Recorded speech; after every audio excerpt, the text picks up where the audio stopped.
다른 날보다는 조금 더 피곤한 월요일 저녁입니다. 오늘도 일터에서 수고하신 모든 분들 그 수고에 격려의 박수를 보냅니다. 따뜻한 저녁 되시고요. 오늘도 예수님 말씀 통해서 격려 받으시면 좋겠습니다. 퇴근길에 만나는 예수님, 오늘 말씀의 제목은 소수자를 지지하시는 예수님입니다. 한 율법학자가 예수님께 영원한 생명을 얻으려면 무엇을 해야 할지를 물었습니다.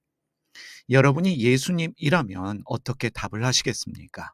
아마도 회개하고 예수님 믿으라고 말하면서 영접 기도를 시켰을지도 모르겠습니다. 그런데 예수님은 그렇게 하지 않으셨습니다.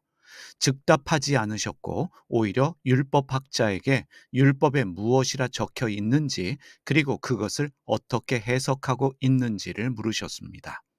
율법학자는 예수님의 질문에 자신이 알고 있는 것을 말합니다. 누가복음 10장 27절 말씀 200주년 신약성서의 번역입니다. 그가 대답하였다. 내 온 마음으로 내 온 영혼으로 내 온 힘으로 내 온 정신으로 너의 하느님이신 주님을 사랑하라. 그리고 내 이웃을 내 자신처럼 사랑하라. 예수님은 율법학자의 답을 들으시고 그렇게 살면 된다라고 말씀하셨습니다. 영원한 생명을 얻으려면 성경에 기록된 대로 주님을 사랑하고 이웃을 자기의 몸처럼 사랑하면 됩니다. 그런데 율법학자의 질문은 계속됩니다. 여러분, 신앙의 탁월함은 질문입니다. 질문을 통해 고민하고 성찰하게 됩니다. 질문을 통해 우리는 신앙과 삶에 대한 그리고 하나님에 대한 더 깊은 이해와 깨달음을 얻게 됩니다. 율법학자는 그러면 누가 자신의 이웃인지를 예수님께 물었습니다.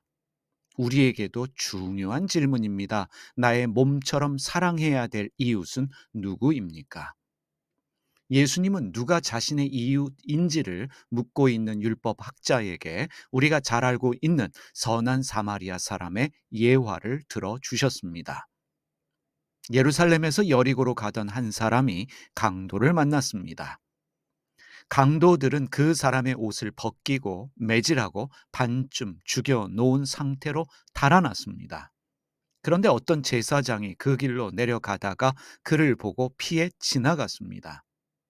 그는 종교 지도자입니다. 그런데 성경의 말씀대로 살지 않았습니다. 강도 만난 이웃을 내 몸과 같이 사랑하지 않았습니다. 레위 지파의 사람도 강도 만난 사람을 보고 피해 지나갔습니다. 여기서 질문이 생깁니다.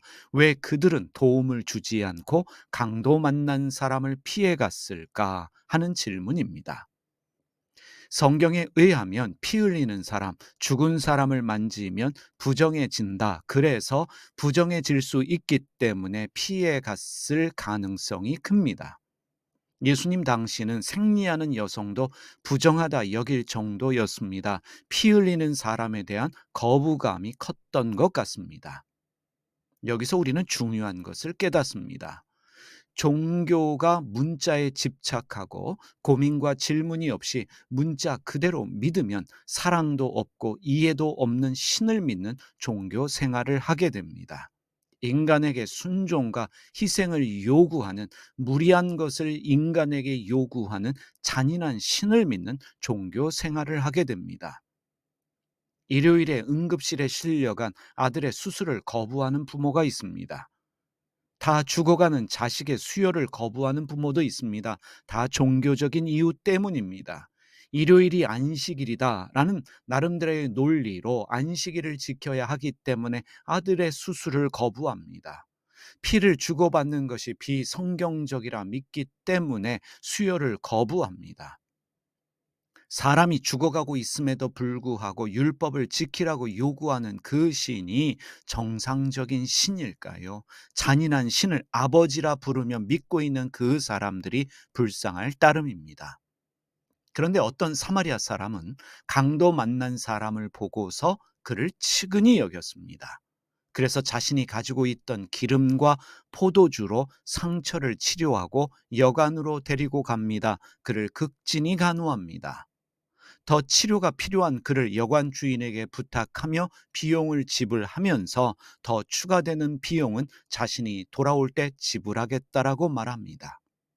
바로 이 사람, 자비를 베푼 사마리아 사람이 강도 만난 사람의 이웃입니다.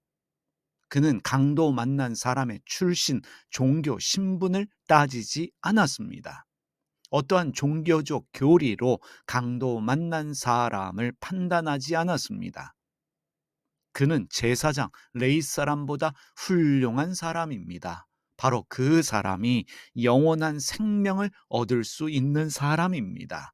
바로 사마리아 사람처럼 할 때에 영원한 생명을 얻을 수 있는 것입니다. 예수님 당시의 사마리아 사람은 고대 이스라엘의 후손이었지만 유대인들은 그들을 유대인으로 여기지 않았습니다. 사마리아 사람들이 다른 민족과 혼인하면서 타 민족의 종교 관습을 받아들였기 때문입니다. 피가 섞였기 때문입니다. 다른 종교와 함께 혼합되어졌기 때문에, 그러한 종교를 가지고 있었기 때문에 유대인들은 사마리아 사람을 이방인 취급을 했습니다. 불결하게 여겼습니다. 사마리아 사람들은 예루살렘 성전에서 예배 드리는 것조차 허용되지 않았습니다. 유대인들이 볼 때 사마리아 사람들은 타 종교를 가진 사람들입니다. 구원에서 제외된 사람들이며 종교적 소수자들입니다. 유대인들 눈에 사마리아 사람들은 저주받은 사람들입니다. 그런데 예수님께서 자신들이 차별과 무시를 하던 사마리아 사람을 영원한 삶을 얻을 수 있는 삶을 살고 있는 것으로 말씀하셨습니다. 듣고 있던 유대인들의 기분이 어떠했을까요? 율법학자에게도 사마리아 사람과 같이 자비를 베풀며 살라고 말씀하시니 듣고 있는 율법학자의 기분은 어떠했을까 우리가 생각할 수 있습니다. 여러분, 종교가 사람을 구원하고 그리고 신을 믿는다고 구원을 받는 것이 아닙니다. 예수님은 종교적 잣대로 사람을 판단하지 않고 사람을 차별하지 않고 자비를 베푸는 것이 진정한 하나님의 사랑, 이웃 사랑임을 말씀하시면서 그렇게 살고 있는 사람이 영원한 생명을 얻는 것이다 라고 하는 것을 사마리아 사람의 비유를 통해 말씀해 주신 것입니다. 강도 만난 사람을 못 본 척 피해간 제사장과 레위 사람은 누구입니까? 하나님을 믿는다라고 말하는 기독교인으로 말할 수 있습니다. 하나님을 믿고 있지만 하나님 뜻대로 살지 않으면서 악을 행하는 많은 사람들이 있습니다. 목사이고 장로이고 교회를 다니는 사람이지만 하나님 뜻대로 살지 않는 악을 행하는 사람들이 우리 주변에 있습니다. 종교적 이유로 성경의 문자를 내세우면서 편견과 차별을 정당화하시는 분들도 있습니다. 자신들과 같은 신을 믿지 않고 종교의 교리를 따르지 않는다고 다른 종교를 가지고 있다고 욕을 하고 심지어 지옥에 가라고 저주하는 분들도 있습니다. 그렇게 살면서 하나님 나라에 들어갈 수 있을까요? 무조건 하나님만 믿으면 모든 것을 다 용서받고 하나님 나라에 들어갈 수 있을까요? 예수님 말씀하셨습니다. 나더러 주여 주여 하는 자마다 다 하나님 나라에 들어가는 것이 아니다. 예수님 말씀대로 살지 않는 그리스도인들이 있습니다. 반면에 예수님의 말씀대로 살고 있는 불자들이 있습니다. 역시 마찬가지로 부처님의 자비를 실천하지 않는 불자들이 있는 반면에 부처님의 자비를 실천하며 사는 그리스도인들도 있습니다. 중요한 것이 무엇일까요? 예수님은 선한 사마리아 사람의 예화를 통해서 종교적 소수자라고 말할 수 있는 사마리아 사람들이 더 하나님의 뜻대로 살고 있다고, 그들이 영원한 생명을 누릴 자격이 있다고 말씀하신 것입니다. 여기서 우리는 겸손한 마음으로 우리 자신을 돌아봐야 합니다.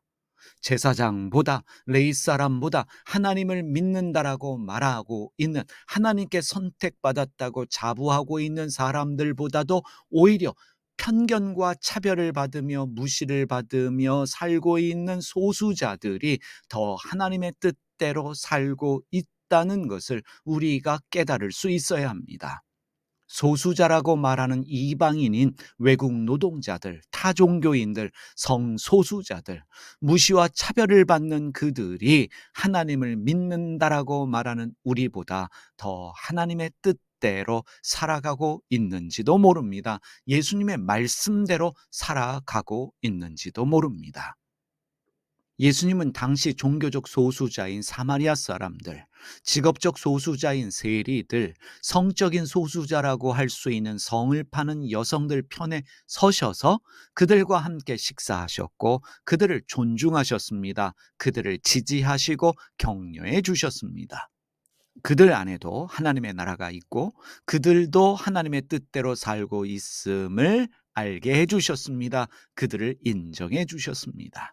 예수님은 소수자인 그들에게 어떠한 회개도 개종도 요구하지 않으셨습니다. 그들은 자발적으로 예수님을 따랐고 예수님 말씀대로 살기 위해 애를 썼습니다.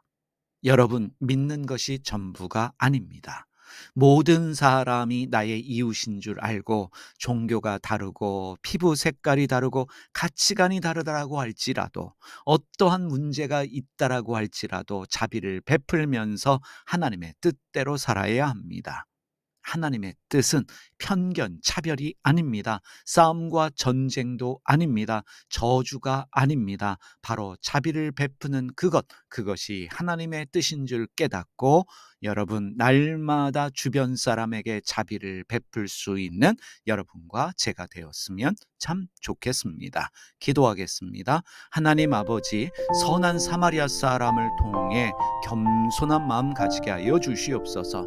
어찌 보면 제사장인 나보다, 레위 사람인 나보다 더 주님의 뜻대로 살고 있구나라는 것을 깨닫고 도전받으며 나도 주님의 뜻대로 자비를 베풀며 살기 위해 애를 쓰는 자들 되게 하여 주시옵소서. 저희에게 편견과 차별이 없게 하여 주시고 늘 저희의 삶이 예수님 닮아가는 삶이 되게 하여 주시옵소서. 예수님의 이름으로 기도드립니다. 아멘. 하늘에 계신 우리 아버지가 어떤 분인지를 저희에게 보여주시옵소서. 세상을 바로잡아 주시고 아버지의 뜻이 하늘에서와 같이 땅에서도 이루어지게 하소서. 오늘 저희에게 일용할 양식을 주시고 저희에게 빚진 사람들의 빚을 탕감하여 준 것 같이 저희 빚을 탕감하여 주시옵소서. 저희를 유혹에 빠지지 않게 하시고 나쁜 일을 당하지 않게 하소서. 아멘.